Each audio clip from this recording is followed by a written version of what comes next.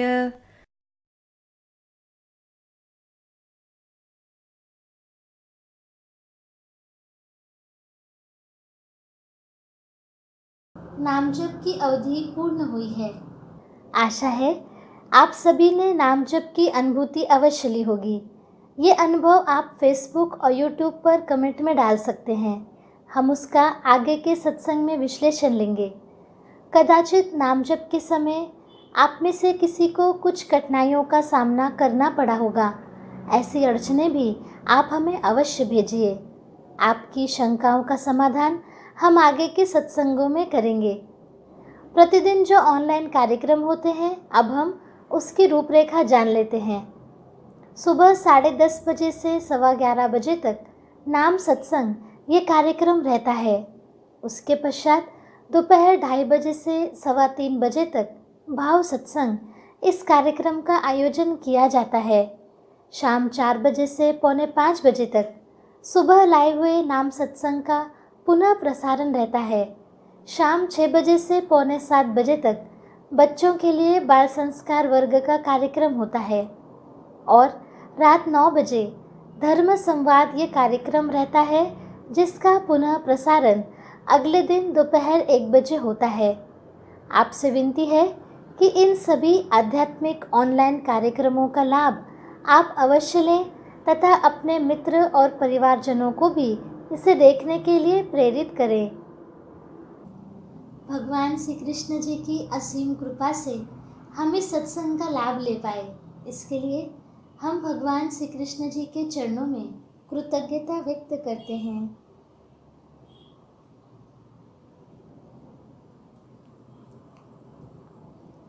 आज का ये नाम जप सत्संग यहीं संपन्न हुआ, ऐसा मैं घोषित करती हूँ।